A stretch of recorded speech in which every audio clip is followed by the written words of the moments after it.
What do you know about Project 2025? If you don't know what Project 2025 is, let me tell you. It is a collection of conservative policy proposals developed by the Heritage Foundation. Its purpose is to reshape the U.S. federal government in the event of a Republican victory in the 2024 U.S. presidential elections. And that's what's up in today's video. But who really cares about rules and regulations and reshaping governance, right? Well, if this project is to succeed, it can result in the firing of approximately 50,000 federal workers who are perceived as obstacles to implementing right-wing policies. And the implications don't end there. There's also another aspect of this project that would allow whoever is in office to pretty much do whatever they want. And for the Trump train, that means more scandals. Stormy Daniels. But enough with that. First watch these videos and we're gonna have a detailed discussion involving Project 2025 after the streamline of these videos. Leave your thoughts in the comment section and let us begin. This morning I started Project 2025. First of all, you're welcome. Second of all, we need to talk. Now, Project 2025 is essentially the conservatives' game plan should they win the White House this November and enter in January of 2025. They wrote a whole book about it. Now, this game plan covers all aspects of our country and would change everyone's lives if enacted. Let's get into the foreword of the book to give you a better overall idea of what we're working with. Peep the top of this page. Project 2025 is also known as the 2025 Presidential Transition Project. And again, that is because if they win the White House in November, these are their plans. As a side note, the Heritage Foundation is funding this project. Now, they're a think tank in Washington, D.C., and they're a conservative think tank, so our dude Kevin gets into the 4 promises that Project 2025 is going to focus on. Now, this is after he compares conservatives or the right to valiant crusaders protecting America's freedom. The first one is to restore the family as the centerpiece of American life and protect our children. He goes on to say in another page that family is not the centerpiece of American life as of right now because there are so many children born to unwed mothers. Another page, he goes on to say that the solution to this is to overturn Roe v. Wade.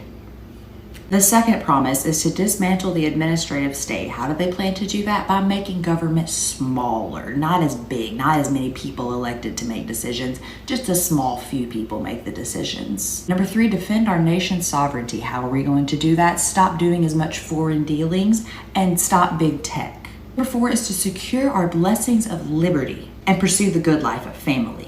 There's so much more to this project that you need to know. Please go to their website and look it up and read this document as well. But if you don't want to, let me know in the comments and I'll come back with a second part. Republicans are gearing up to propose the most radical agenda in American history if elected in 2025, and not enough people are talking about it. It's called Project 2025, and here's part 1 of explaining exactly what this means for American citizens. First up, we're talking about Project 2025's impact on the federal government. So Project 2025 proposes that entire federal bureaucracy, including independent agencies such as the Department of Justice, be placed under direct presidential control. This is called the unitary executive theory. This proposal would allow a future president like Donald Trump to gut the federal government of career employees by eliminating protections for thousands of federal employees. And instead, Trump would be able to appoint political appointees to take their place that support his agenda. Project 2025 also calls for a reorganization of the federal government, including the abolishment of the Department of Education and other agencies. It would call for the restriction of the Department of Justice, the FBI, and other law enforcement agencies to go after misinformation, and instead would prioritize going after political opponents of Donald Trump's as an effort to right the wrongs of the past several years, according to conservatives. This agenda is more radical than any other agenda in American history, and I'll be breaking down all the different parts of it over the coming weeks, so be sure to stay tuned and be sure to share this video and share this series so that more people know what can come in November. Project 2025 far-right domination plans are being pushed by a nonprofit, so some people think, oh, nonprofit, not a big deal. Not quite. Let me give an example. When I was in sales, we would have some nonprofits that we could try to sell to. We absolutely would not just write someone off just for being in a nonprofit. We'd go oh, they could actually be really powerful, have a lot of money, because you don't really know. Unlike a public corporation, they're not required to put out as many details as those big corporations. When you have a public corporation, you have to disclose certain things because the public can hold stock in your company. With a nonprofit, you still have to follow certain regulations, but you don't have to put out the same kind of information. We don't always know just how big and powerful they are. Now, we know that the Heritage Foundation is big and powerful because we can see the impact that they've had. They have been shaping policy that impacts us, and they have been honestly very successful and capable in using Republican politicians to push their plans.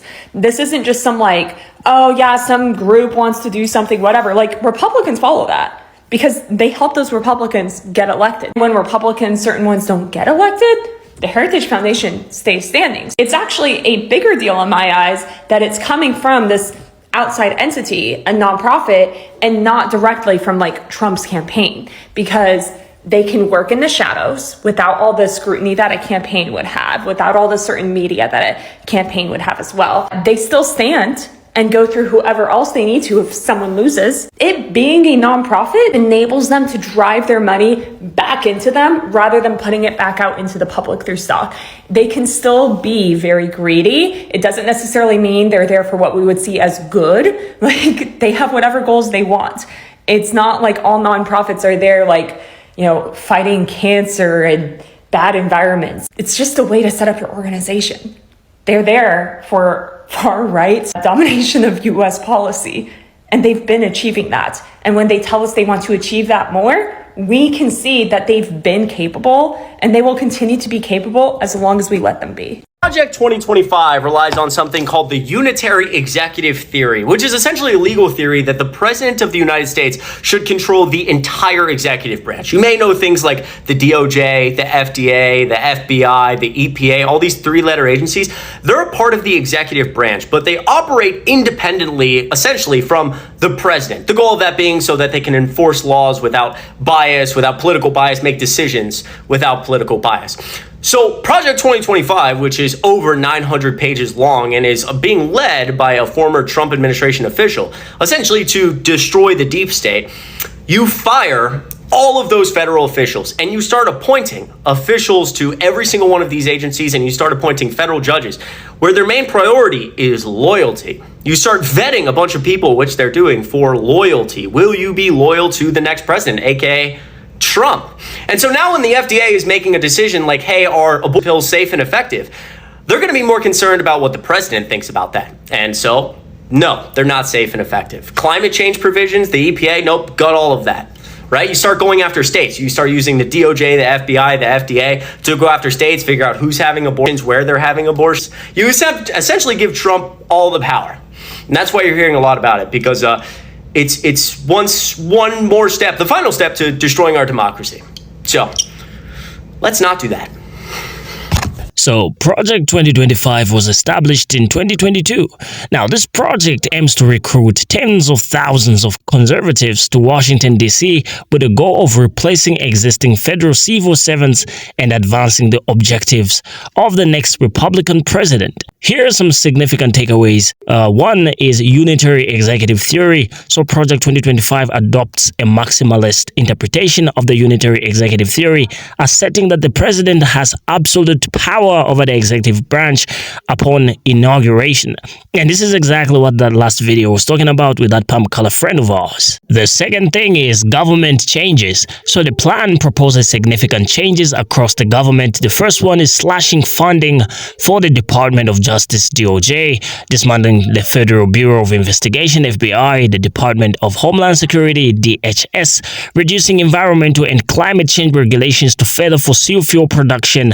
The other one is eliminating the Department of Commerce, ending the independence of federal agencies like the Federal Communications Commission, FCC, and Federal Trade Commission, FTC. So we are also talking about tax cuts and education. So Project 2025 recommends tax cuts and abolishing the Department of Education. You heard that right.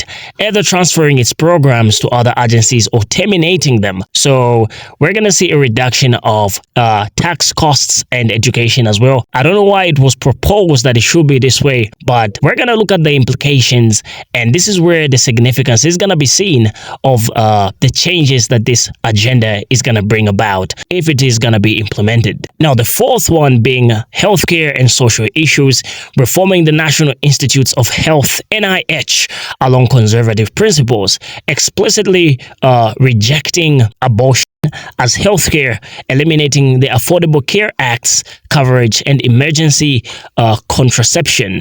And that pretty much means that people are no longer going to be allowed to terminate their unborn little bundles of joy. I don't know for you, but I know a lot of people are going to argue that this ain't going to be good. Now, the other aspect is Christian influence. So the project seeks to infuse the government with elements of Christianity.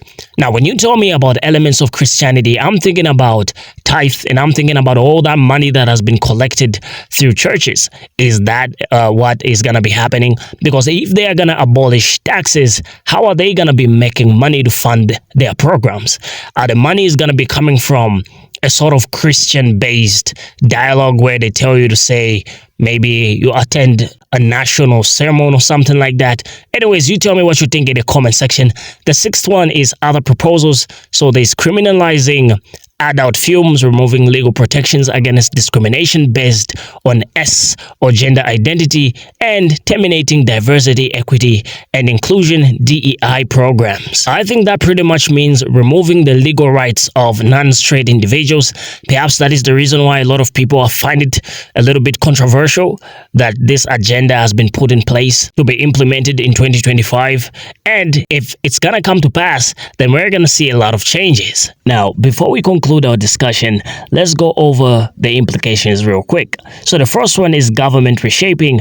Let's see what's gonna happen if that were to happen. So Project 2025 aims to radically reshape the US federal government according to a single leader's vision.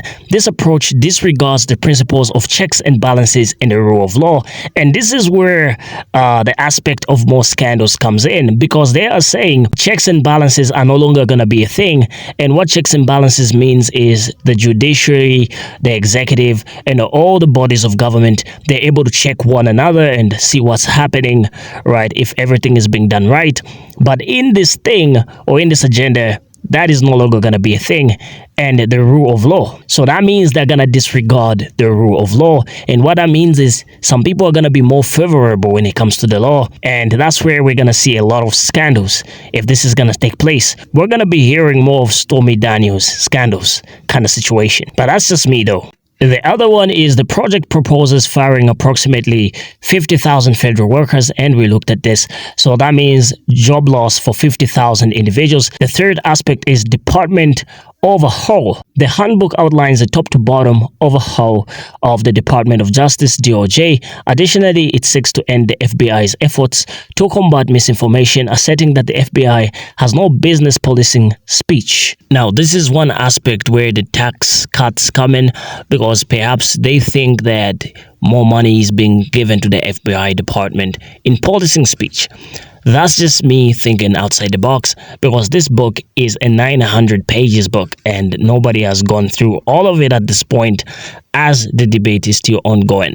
But if you have an idea of what is found in Project 2025, leave your thoughts in the comment section, because in today's video, we're not gonna go all over all the implications that this project may have. But I just want to point out to one aspect that religion does have in influencing people's perceptions, because we are seeing an aspect of Christianity here being used perhaps to try to indoctrinate people in trying to vote more for such an agenda as this one. Because let's face it, religion has done it before and it can do it again. But leave your thoughts in the comment section and tell me what you think about today's video. Like, share, and subscribe. Signing off.